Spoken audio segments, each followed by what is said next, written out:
저는 33세 전업주부 사치우스 하나요라고 합니다. 태어났을 때부터 불행을 달고 사는 체질이었지만 운 좋게 멋진 인연을 만나 결혼할 수 있었습니다.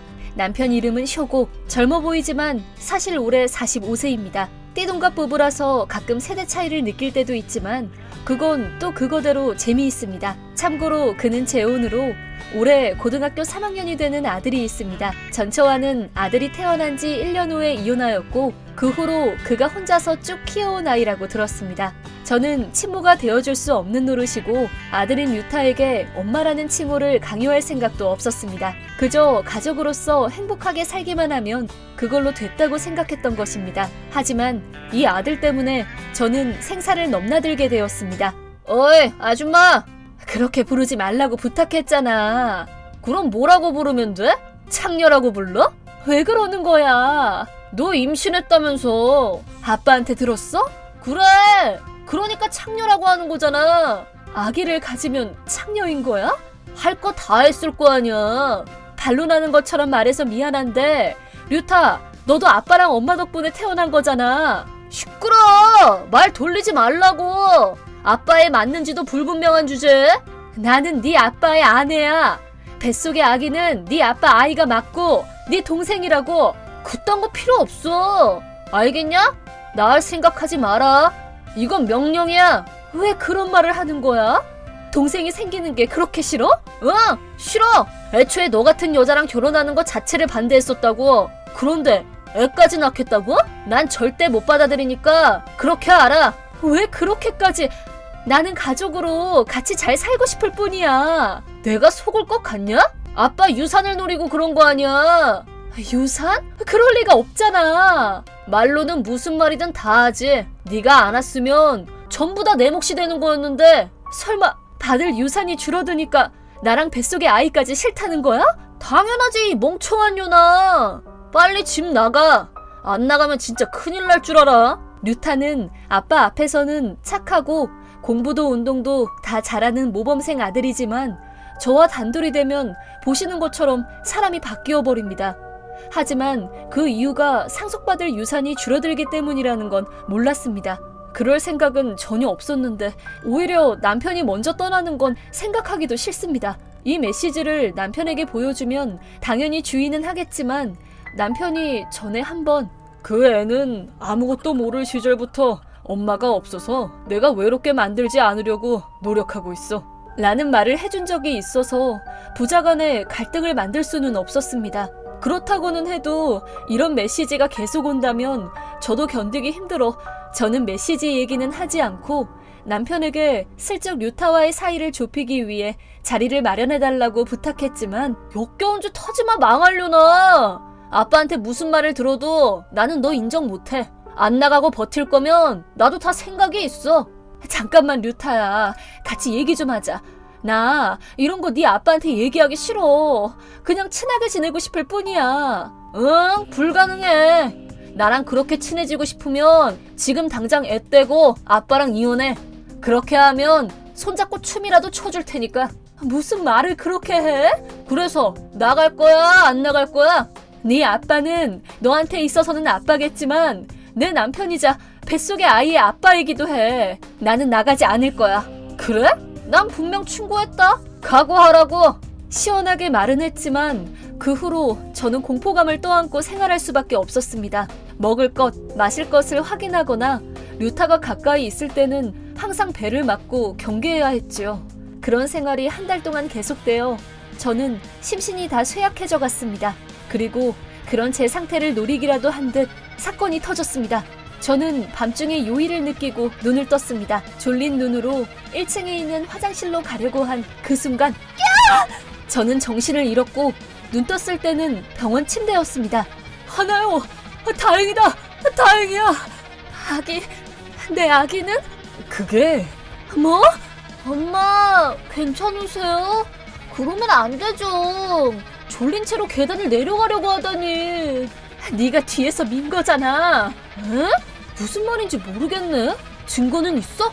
증거는 없지만 동기는 있잖아. 너 같은 년 때문에 내 손을 더럽힌다고? 뭐 그래도 거기서 구른 거면 아기는 가버렸겠네. 어쩌면 앞으로 2번 다시 아기를 낳을 수 없게 될지도 모르겠다. 이제 네 가치는 하나도 없는 거야. 걱정하지 마. 센 척하지 말고. 내 품에 안겨서 울게 해줘? 아기는 무사해. 뭐? 잠깐만, 장난이지? 순간적으로 배를 붙잡아 보호했거든. 아니, 너 머리에 피까지 흘렸잖아. 배를 붙잡느라 내 몸은 못 지킨 거지. 덕분에 전신 타박상이지만 아기만큼은 무사해. 단지 충격으로 아기가 거꾸로 돌아간 탓에 네 아빠는 당황해하긴 했지만 아니네. 이제 네 아빠가 아니지. 참. 무슨 말이냐? 내 아빠는 그냥 아빠지. 지금까지 일들 다 네 아빠한테 말했거든. 뭐? 너 네 멋대로 뭐 하고 싶은 거야? 나랑 친하게 지내고 싶은 거 아니었냐고? 이제 와서 뭘. 그래서 아빠가 뭐라고 하셨는데? 아니, 그래도 아빠니까 내가 주위에 놓을게 정도로만 말했겠지. 어리광도 다 받아주시니까 연을 끊어버릴 거라고 하던데? 뭐? 소중한 가족을 다치게 하는 인간을 키울 수는 없겠다더라. 잠깐만, 거짓말이지? 아빠가 그런 말을 할 리가 없어. 본인한테 직접 물어보던가. 연락을 받아줄지는 모르겠지만. 왜 내가 아니라 너를 선택하시는 거야? 내가 첫 번째 아니야? 네 아빠는 계속 너를 가장 소중하게 생각하셨을 거야. 나랑 결혼할 때에도 너를 엄청 신경 쓰셨거든. 그럼 왜 갑자기 연을 끊겠다는 소리가 나오는데? 애초에 부모 아니야? 자식을 돌볼 의무가 있잖아. 미안한데 실제로는 아빠가 너를 부양할 의무는 없어. 무슨 말이야? 언젠가 알게 될 테니 말해주자면 너랑 아빠는 혈연관계가 아니야. 뭐? 그게 말이 돼? 그럼 나는 아빠랑 집 나간 엄마 사이에서 태어난 애라고. 엄마와 이혼한 원인이 엄마가 바람났기 때문인 건 알고 있어? 알지, 당연히. 그 인간 전 애인이잖아. 호텔 들어가는 모습을 들켜 싸우고 나를 두고 나가버린 거라고. 그 여자는 다 그런 거야. 온갖 더러운 짓은 다 하면서 약한 척 울기는 하고 그냥 다 뒤져버리라고 해. 그 상간남도 마찬가지야. 싹 다 지옥에 떨어져 뒤져야 돼. 그 사람이 네 친부라고 해도 똑같이 말할 수 있겠어? 친부? 누가? 그 상간남이 네 진짜 아빠야. 에? 뭐? 아니, 무슨 그런 말도 안 되는 일이 다 있어? 그럼 왜 아빠가 나를 키워주셨는데? 남의 아이잖아. 말이 안 되잖아, 그건. 네 엄마랑 엄마가 너를 버려서 그런 거지. 네가 말한 대로 피 한 방울 안 섞인 애를 고아원에 맡기는 것도 가능하겠지만 네 아빠는 그럴 수가 없었던 거야. 다 거짓말이잖아. 친자 검사 결과도 봤어. 너랑 아빠 사이에 친자 관계는 인정되지 않는다고. 무슨 말도 안 돼. 그럼 애초에 내가 유산을 상속받는 건 불가능했던 건가? 그건 아니지. 아빠는 너를 친자식처럼 생각해왔어. 당연히 상속도 해주려고 했었대. 정말로? 그걸 먼저 말했어야지. 그럼 아무 문제 없겠네. 그냥 너만 나가면 그만이니까. 하지만 이번 일로 생각이 바뀌셨대. 너한테 정이 없다고 하면 거짓말이 되겠지만 나랑 아기를 죽이려고 한 행위는 용서할 수가 없다고. 상속 대상에서 너를 제외할 거래. 뭐? 안 돼, 잠깐만. 그러면 나는 어떡해? 나 일하기 싫단 말이야. 아빠 돈으로 놀면서 사는 게 내 꿈이라고. 타력 본원이라는 말이 바로 너를 말하는 거야. 그래도 나를 밀쳐버린 시점에서 너는 상속받을 자격이 없으니까 포기해야지. 그리고 이제 성인이니까 대학은 알아서 하라고. 2번 다시 돌아오지 말라고. 지금 이 메시지를 옆에서 본 아빠가 그렇게 전하래. 뭐? 아니, 잠깐만. 그걸 아빠한테 보여준 거야? 당연하지. 밀려 넘어져서 심신이 다 망가진 상태로 어떻게 너랑 단독으로 얘기를 하겠어. 아니야, 아빠. 나 조금 외로워서 그런 거야. 그래서 살짝 장난친 거라고. 핑계는 듣고 싶지 않다고 하시네. 내가 태어나기 전에 짐 정리해서 나가래. 난 어떻게 살아가란 말이야. 네가 알아서 해야지. 미안해, 사과할게. 용서해줘. 동생도 당신도 다 소중하게 대할 테니까. 미안한데 이제 너는 살인기로밖에 안 보여. 돈에 눈이 먼. 싫어. 쫓아내지 마. 부탁이니까. 병원에 민폐야. 그럼 안녕. 그 후 남편이 잠깐 돌아갔더니 류타가 엉엉 울며 아빠, 제발 귀여운 아들을 쫓아낼 거냐고. 딱하게 여겨서 오냐오냐 하며 키워놨더니만 내 소중한 아내와 아이에게 그런 짓을 하다니. 지금 당장 나가라. 아빠! 류타의 간청에도 불구하고 차갑게 집에서 내쫓아버렸다고 합니다. 참고로 그 후에 저를 밀친 살인미수 혐의로 체포되어 기소될 예정이라더군요. 한편 저는 몇 개월 후 대망의 첫째를 출산했습니다. 정말 미안해 아가. 무사히 태어나줘서 고마워. 그렇다고는 해도 저는 이번 사건은 따지고 보면 류타를 홀로 남긴 친부모 때문이기도 하다고 생각합니다. 성인이 연애를 하는 건 자유지만 아이가 생기면 책임이 따르죠. 그걸 제대로 염두에 두고 행동해야 하지 않을까요?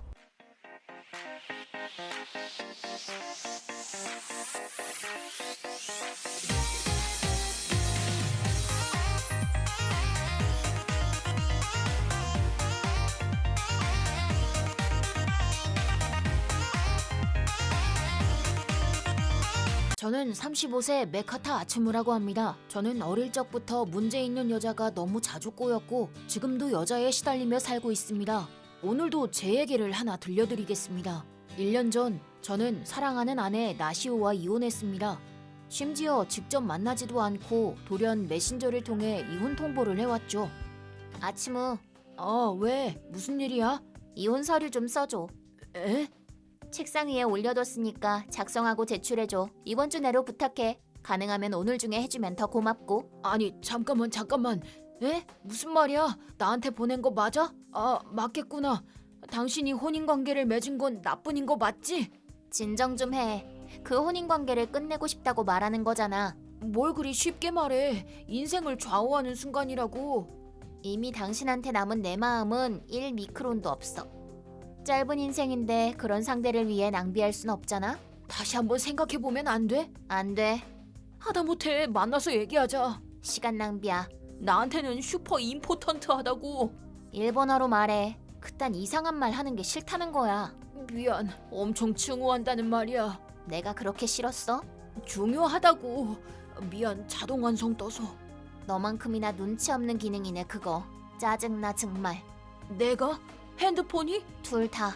하다못해 이유라도 알려줘. 좋아하는 사람이 생겼어. 나 말고?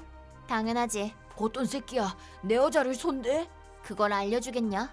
그래도 뭐 모든 면에서 너보다 훨씬 우월한 남자라는 건 말해줄 수 있겠네. 나보다 뒤처지는 게 없다고? 나는 당신을 사랑해. 그 마음만큼은 내가 앞설걸? 그 사랑을 나한테 보여준 적은 있고 매일같이 야근하느라 집에 오지도 않고 식사도 같이 못하고 그래놓고 돈은 쥐똥만큼만 벌어오느라 허리띠 졸라매고 가난하게 살고 기념일도 착각하고 사오는 선물도 센스 하나도 없고 쓰면서도 진짜 비참해지는 거 알아? 난 왜 당신 같은 인간이랑 결혼한 걸까? 내가 성실하고 열심히 사는 모습이 좋다고 말해줬으면서. 내가 참 어렸었나 봐. 그래도 반성하고 좋은 사람과 만나게 됐어. 돈도 많고 일에도 여유가 있고 밥도 고급진 데로 데려가주고 선물 받은 반지도 맨날 끼고 다녀. 설마 요새 하고 다니던 그거? 선물 받았던 거야? 평생 간직할 거야. 그걸 중지에 낄 거라고 결혼 반지가 걸리적거린다면서 빼버렸잖아. 이제 다시 낄 일은 없겠지. 잠깐만 나시오. 우리 만나서 얘기하자.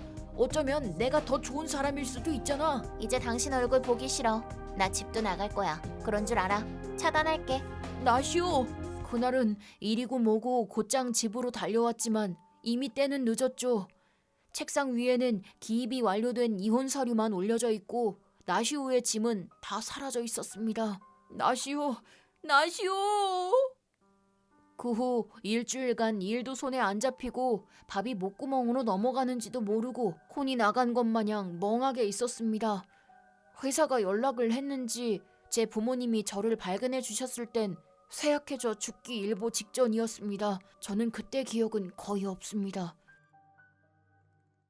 그 후 저는 친가로 옮겨져 요양했습니다. 다행히 부모님이 극진하게 돌봐주신 데다가 얘기를 듣고 찾아온 친구들이 있어서 반년 후에는 다시 원래대로 돌아오게 되었습니다. 그걸 계기로 이직도 해서 평온한 생활을 보내며 지낸 지 반년. 나시오는 이제 아주 가끔 떠오르는 정도가 되어 있었습니다. 하지만 그러던 와중 생각지도 못한 연락이 왔습니다. 아츠무, 지금 어디야? 집에 왔더니 문이 안 열려. 집 열쇠 바꿨어? 나시오? 지금 바뀌지? 쉬는 날에 뭐 하는 거야 지금? 이제 와서 무슨 용건인데 겨우 잊었는데. 쓸데없는 소리 말고 빨리 와. 오늘은 당신이 좋아하는 소고기 스튜 만들 거야. 맛있게 끓이려면 시간이 꽤 걸린단 말이야. 맛있는 거 먹고 싶지? 지금 그게 무슨 소리야? 너한테 버려지고 나서 내가 얼마나 힘들었는지 알기나 해? 내가? 버렸다고? 무슨 말을 하는 거야? 어제도 같이 밥 먹고 밤에는 영화도 봤잖아. 뭐? 슬슬 아기도 갖고 싶다고 당신이 말했잖아. 그래서 오늘은 정력에 좋은 음식 먹자고 그랬었잖아. 저는 너무 무서워졌습니다. 전처가 지금 무슨 말을 하는 거지? 밥? 영화? 아기가 갖고 싶다고?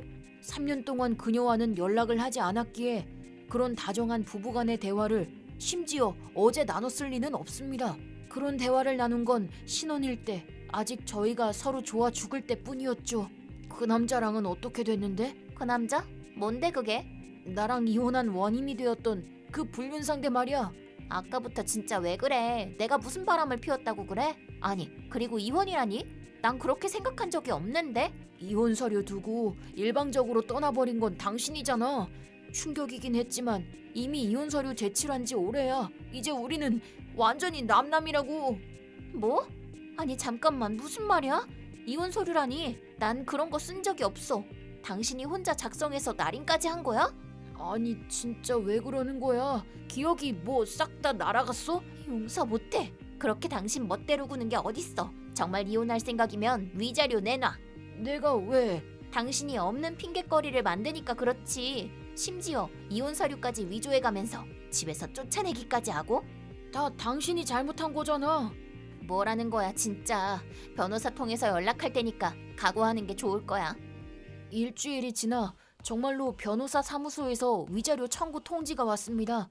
이게 어떻게 된 일이야 진짜. 전처의 기억이 마치 통째로 사라진 듯한 언행에 이상함을 느끼고 저는 기억에 관한 조사를 진행했습니다. 그러자 전처의 부모님이 말씀하시길 저와 똑같은 상황으로 돈을 청구당했다고 하는 거 아니겠습니까? 나도 너희가 이혼한 뒤로는 연락을 한 적이 없는데 얼마 전에 오랜만에 연락이 와서 말이야. 자네 월급만으로는 살아가기 힘드니까 좀 도와달라고 하더라고. 이해가 가지를 않아서 얘기 좀 들어보려고 했더니만 난데없이 화를 내면서 명예훼손했으니까 위자료를 내라고 하더라고. 그러고 나서 보여주신 위자료 청구 통지서는 제게 온 것과 같은 변호사 사무소였습니다. 어떻게 된 일일까? 나시오는 그렇게 돈이 급한 걸까? 잠깐, 이 변호사 이름 뭔가 익숙한데? 순간 묘한 위화감이 들었습니다. 저는 그 직감을 토대로 기억을 불러일으켰습니다. 아, 생각났다. 어? 왜 그래? 그랬던 거구나. 이제 퍼즐은 다 맞춰졌어. 에라이 못돼 먹은 여편네야. 오랜만이야. 뭔데? 빨리 위자료나 내라고. 아내를 이렇게 버리고 말이야. 절대 용서 못해. 진짜 네 연기에 거의 속을 뻔했어. 애초에 뭔가 이상하더라고. 내가 어디 있는지 말해준 적도 없는데 너는 위자료 청구서를 우리 부모님 집으로 보내왔지. 알고 있던 거지? 이혼한 후에 내가 여기 와 있었던 걸. 뻔뻔하네 진짜. 집에 없으면 뭐 당연히 부모님 댁에 가 있겠지. 전 직장에서 3시간 이상 걸리는 부모님 댁을? 상식적으로 말이 안 되잖아. 그건 내가 알 바 아니고. 그렇게 나오면 위자료 더 올려버린다. 할 수 있으면 해보든가. 나도 가만히 안 둘 거니까 너랑 그 변호사 둘 다. 뭐? 너가 과연 그럴 수 있을까? 당연하지. 내 이직처가 변호사 사무소니까. 에? 물론 나는 자격증이 있는 게 아니라서 사무직을 하는 것뿐이지만 지금 직장에는 이혼 쪽으로도 강한 변호사도 많으니까 내가 부탁하면 힘 좀 써줄 거야. 아마 다들 내가 비참하게 이혼당한 것도 알고 있으니까. 그리고 너네 쪽 변호사도 다 떠올랐어. 그게 무슨 말이야? 이름 보니까 뭔가 익숙하더라고. 처음에는 긴가민가 했지만 어디서 봤나 했더니 네 방에 떨어져 있던 명함에 쓰여있던 이름이더라. 명함?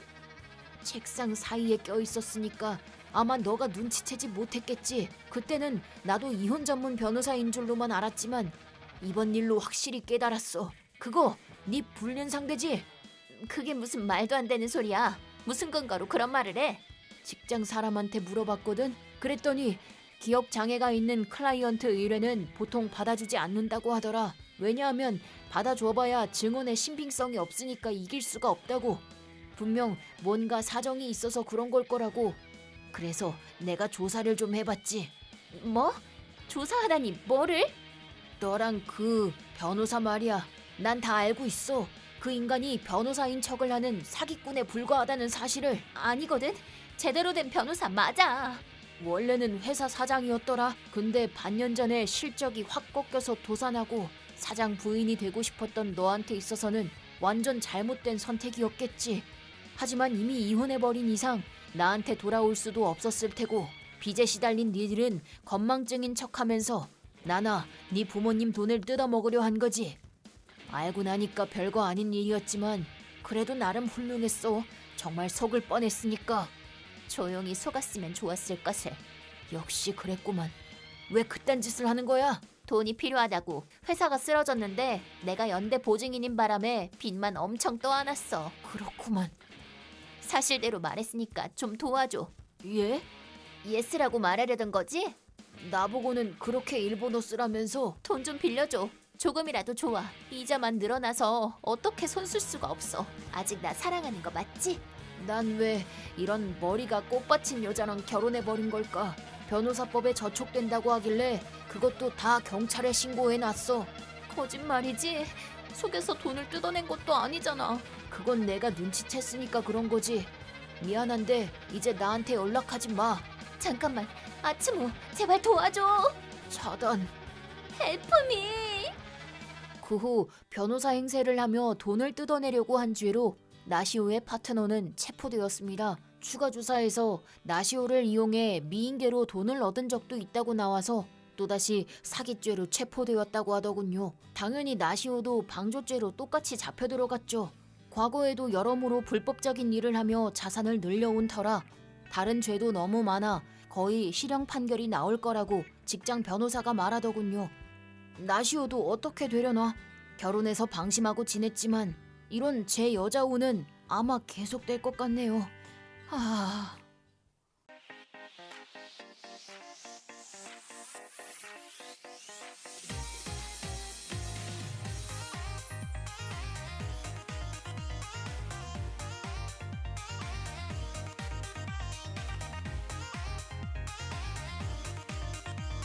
내 이름은 정은지, 30세.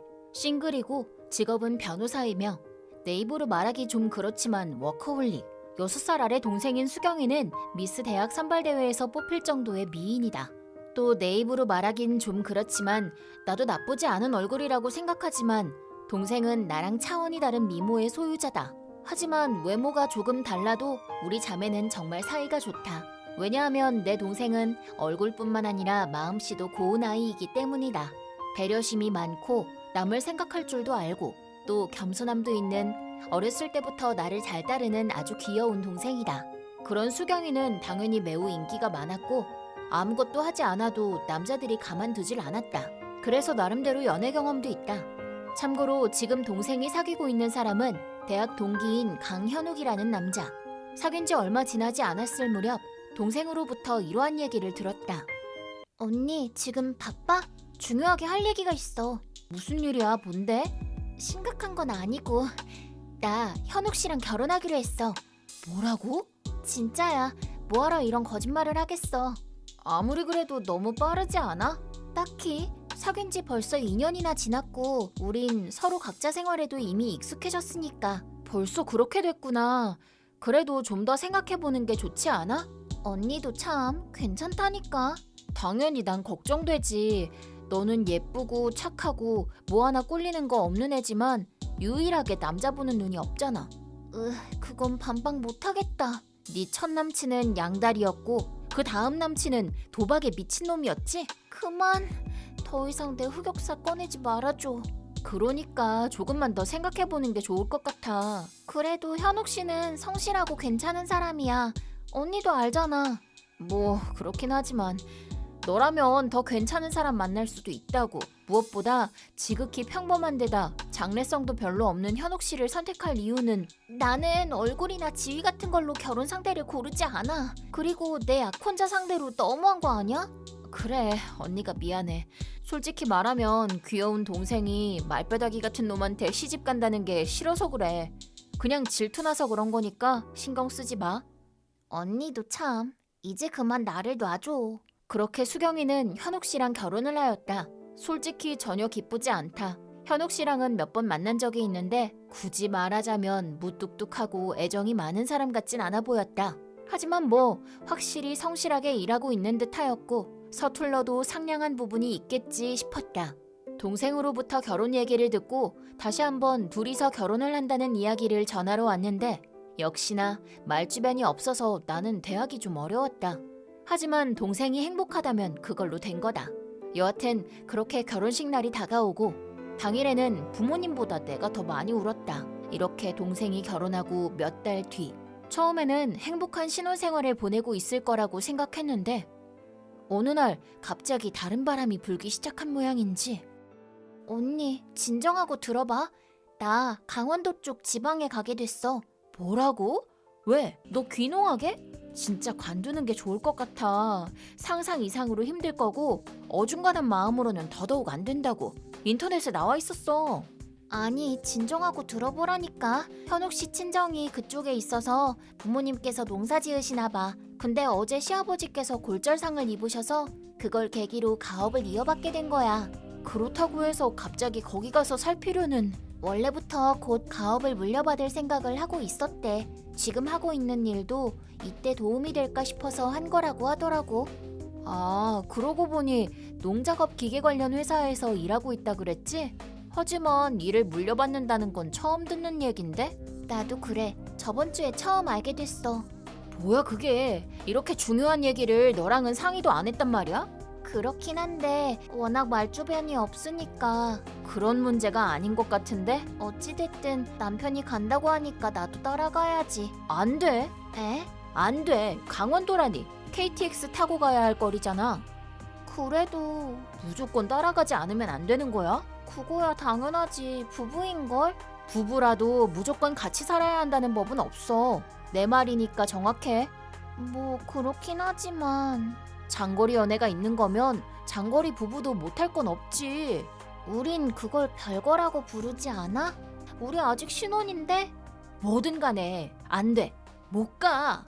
내 이름은 정수경. 24살이고 따끈따끈한 신혼. 결혼한 지 몇 달 지나지 않아 남편이 집안 가업인 농사일을 이어받게 되었다. 농사도 시골살이도 해본 적이 없는지라 당황스러움과 불안도 있지만 남편이랑 둘이서 함께 힘내자고 약속했다. 뭐 동생을 끔찍히 사랑하는 언니를 설득하는데 꽤 애를 먹었지만 말이다. 농사는 생각보다 많이 힘들었다. 아침 5시 30분부터 일을 하기 시작해 끝나면 저녁이 되었다. 그리고 나서도 저녁 식사 준비나 다음날 아침 준비 등을 하기 때문에 일어나는 시간에 비해 잠자는 시간이 늦었다. 그것만으로도 충분히 힘들지만 그것보다 더 나를 힘들게 하는 것은 남편의 달라진 태도였다. 대체 지금 어디 간 거야? 장 보러 왔지. 나오기 전에 말했잖아. 고작 장 하나 보러 간 주제에 왜 이렇게 오래 걸려? 미안해. 아직 길을 잘 몰라서. 금방 들어가. 이따가 우리 집에서 마을 반상회 열리니까 빨리 와서 일 좀 도와. 지금? 그래. 아니 잠깐만. 갑자기 준비하라고 해도 10인분 이상을 만들기에는 시간이 너무 촉박한걸? 고작 음식 만드는 거잖아. 이 정도는 너가 착착 해내야지. 넌 여자잖아. 집안일에 관해서는 똑바로 하는 게 당연한 거 아니겠어? 미안해. 근데 진짜 시간이 부족해. 어머님은? 가능하면 먼저 음식 준비를 시작해 주셨으면 하는데. 넌 왜 이렇게 애가 뻔뻔하냐? 어머니는 어디까지나 도와주시는 거고 네가 직접 해야지. 요리 하나 제대로 못하는 아내라고 알려지면 나도 부모님도 창피해지는 거라고. 알았어. 어떻게든 시간 내에 준비해볼게. 그렇다고 또 대충 하지 말고 집에 있는 반찬 대충 꺼내오면 절대 용서 안 할 거야. 나도 알아. 제대로 준비할게. 알아들었으면 조잘조잘 말대꾸 하지 말고 잠자코 따라. 시간 아깝게 시리. 미안해. 아 그리고 어른들 오시면 너가 술 따라드리는 역할 할 거니까 좀 예쁘게 꾸민 상태로 있어.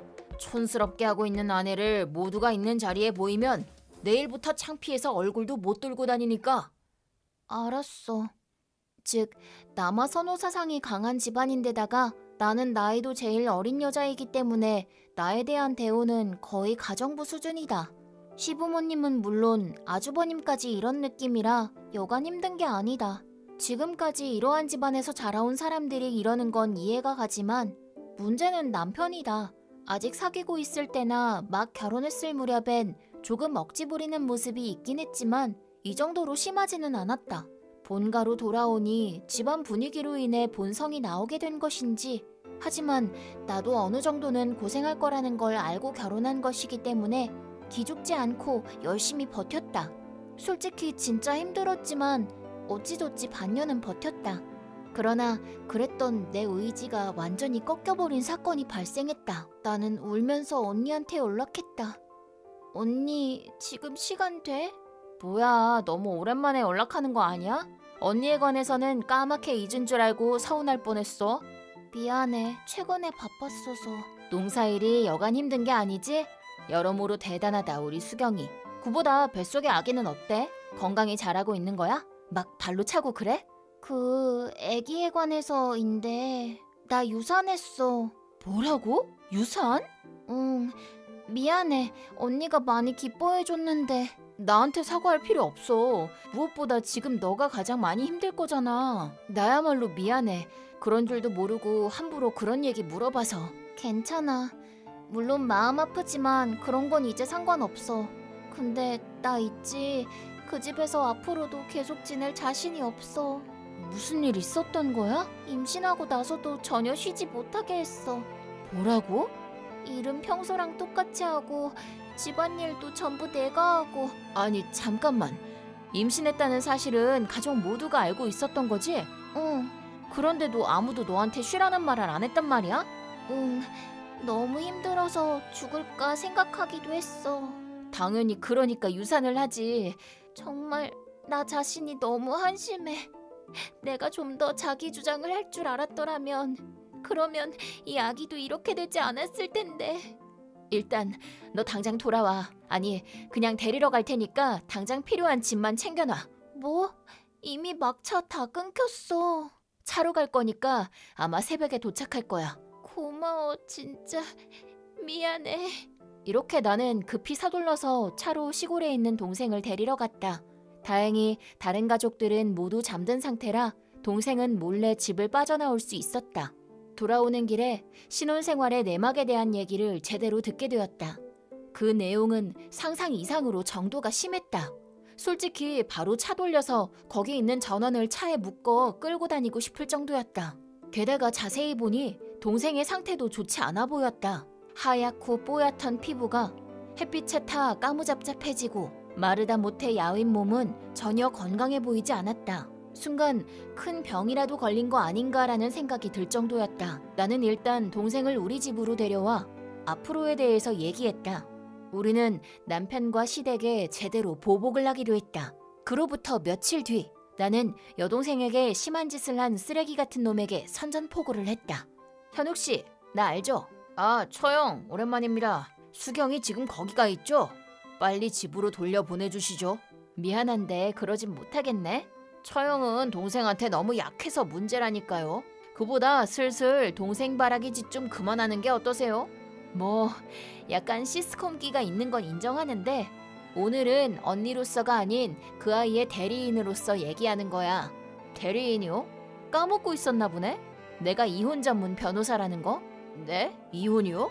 전 절대 이혼 같은 거 안 합니다. 아쉽지만 이혼을 하냐 마냐의 문제는 이미 중요하지 않아. 당신이 의뢰인에게 저지른 가정폭력에 대해서 위자료를 청구하기로 하였습니다. 가정폭력? 걔가 뭐라고 말했는지는 모르겠지만 다 거짓말이에요. 술에 취해 임신한 아내의 배를 발로 차놓고서? 그건 술김에 나도 모르게 한 일입니다. 유산의 결정적인 원인은 그 행동이었다고 하는데 당연히 알고 있었겠지? 애초에 임산부를 중노동시킨 탓에 그전부터 위험했던 것 같지만 우리 집안일에 일일이 신경 쓰지 마시죠. 상관없는 일이잖아요. 아니, 아까도 말했지만 나는 수경이의 대리인으로서 아주 깊은 상관이 있는 사람이지. 걔가 몇 달로 말하는 것만 들은 주제에 증거도 없지 않습니까? 실제로 아직 배에 그때의 흉터가 남아있고 의사 진단서도 있어. 가엾게도 늑골에 금이가 있다고 하더군. 여기에 너희 가족 전원을 상대로 고소할 거야. 유산한 벌로 풀이나 뜯어먹어라 라는 말이나 하고 제대로 된 음식을 주지 않았지? 일 크게 벌리지 마시죠. 원만하게 해결합시다. 그니까 원만하게 법정에서 얘기하자는 거 아닙니까? 그쪽도 변호사를 고용하는 게 좋을 거야. 청구 금액이 상당할 테니 말이야. 맞다. 사실 나는 내가 말하기 좀 그렇지만 꽤 실력 있는 사람으로 업계에서 꽤 유명한 편이다. 나는 동생을 힘들게 한 놈한테 어마어마한 금액의 위자료를 청구한 것이다. 고소를 위한 자료를 찾기 위해 그들 집안에 대해서 조사해보니 역시나 그의 형의 전 부인도 꽤 심한 일을 당한 모양인지 도망치듯 이혼했다고 한다. 그 전 부인께도 연락을 드려 증언을 해줄 것을 부탁드렸고 재판은 꽤 유리한 방향으로 흘러가게 되었다. 그 결과 그의 집안에 상당한 금액의 위자료가 청구되어 잔뜩 빚이 생긴 그들은 집을 팔아 돈을 마련하는 수밖에 없게 되었다. 동생은 완전히 회복해 지금은 나와 같이 행복하게 지내고 있다. 이 다음에게 동생에게 남자친구가 생긴다면 그때는 이상한 놈인지 아닌지 제대로 조사해 볼 거라고 생각하고 있는 건 비밀이다.